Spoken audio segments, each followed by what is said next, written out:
Wallace. Just before he got in those S's, you got to make that pass before you get in, and he was able to do it.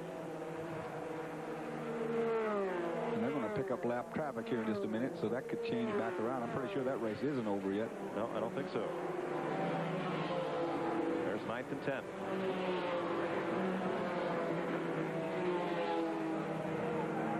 Well, once he got away from him, he moved on out a good little bit. Yep, Dotter's a little bit quicker right now. Bill Elliott trying to hang on, and Ward Burton got real loose that time coming off turn 1. Yeah, you could look over everybody's shoulder, and there was Burton sideways. He's trying his best to reel in that second-place position of Labonte. Looks like he's doing it. He's stretched out Nemechek a bit. He's got 6 laps. Find a way to catch Labonte for second-place points. Remember that Burton, even though he would be, if the race ended now, the first Busch Grand National regular to finish, would still get just third-place points. Nemechek in 4th. He's been a pleasant surprise as far as his prowess on the road course here. Looking for his 3rd straight top 5 finish at Watkins Glen. They said they came up, did some testing, and did a good bit of practice on the track, and it's really helped. The car's been right in the middle of it all day long. Remember, the drivers went out to Bob Bondurant's school on the West Coast, and 5 of them, led by Todd Bodine, went to Bernal Roo's school at Pocono International Raceway this week to pick up some pointers. Todd, Shauna Robinson, 3 other drivers went. Let's go to Glenn. Well, Mike, Todd Bodine has another problem right now. I just spoke with his wife. Todd has lost his eye contacts in the car somewhere. He cannot see. He's just feeling his way around the racetrack right now. The crew's all sitting over here in the back of their pit stall over there with their heads hung down, kind of shaking their heads. They don't know whether they'll laugh or whether to cry, but Todd's having a real hard time seeing right now. I tell the blue car to move. Here it comes. Or he may be using that as a guidepost. Yeah. That may be the one thing he can see. A blue car and blue guardrail. But you see in 5th place, he's got a good advantage over 6th place Chuck Pound. I guess if you race long enough, everything's going to happen. That's rare for that to happen. You don't think they'll ever find that lens, do you? No. I don't think I would look. Nope, I wouldn't bother. Ward Burton, 3rd place car. All chasing Bill Elliott. Now, Burton is using up the racetrack. There's 2 guys in front of him running a pretty straight line. Burton's kind of got a sniff of Labonte up there. He says, hey, if I stand on this thing, I got a chance to catch him. He's really slinging the car around the track. I think he is catching him, too. I do believe he is. He's really using the racetrack up, trying to get up to him. And it looks like that gap is closing to me. Well, on this road course stuff, sometimes, Dorsey, you know yourself, if you can do that for 3 or 4 laps and really gain, but if you keep abusing it, sometimes you start going the other way. He abuses a little bit too much, but we see right here, he's really closed it down. He is. The problem is, Neil, and it's exactly what you're saying. If he runs real hard like this, he can catch up and then maybe not be able to do anything with him when he gets there, if he gets these tires too hot. He is using the racetrack up right now. Well, they're just under 4 laps to go, so it's time to let it hang out if you're going to do it.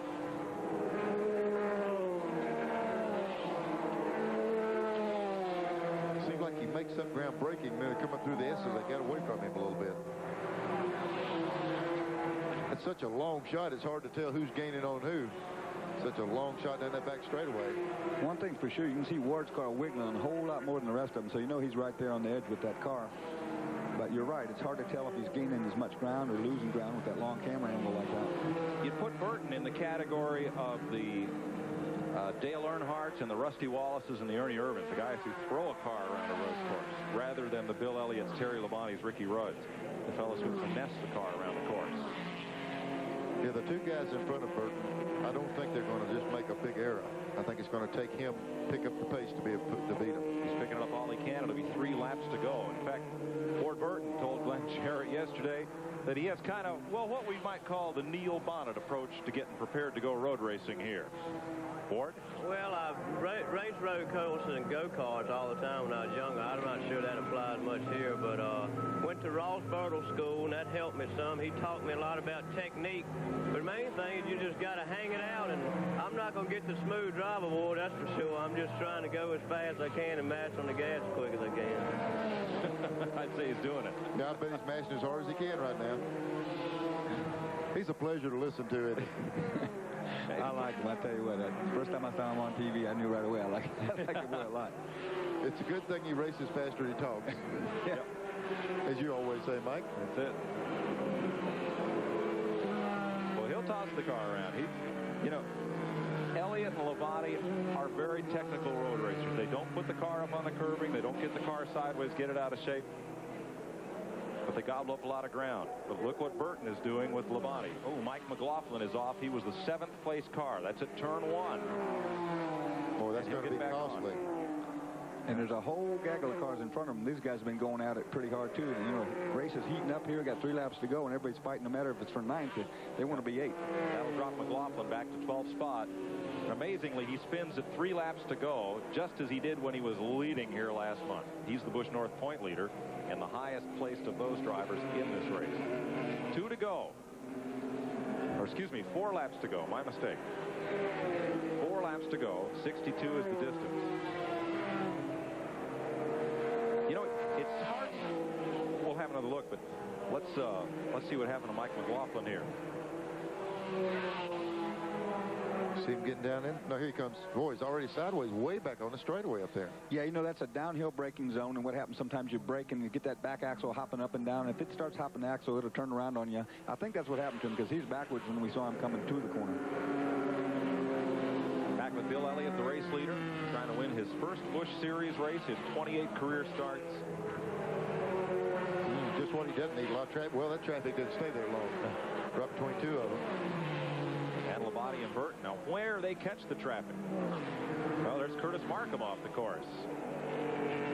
Spinning out of turn 11 to the entrance of pit road. Looks like another track bar. It did indeed, because that one wheel sticking way out, and in fact it is. You can see the whole rear end housing going back and forth there.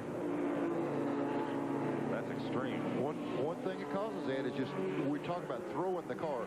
That bar holds the rear end centered under the housing, under the frame rails, and just throwing it left and right just really abuses that part of the car. Bill Elliott that time braking for turn 1 got the car twitching a little bit, so I think Terry Labonte putting the pressure on. Bill's having to run the car awful hard. Yeah. And Ward Burton right behind Terry pushing equally hard. Yeah.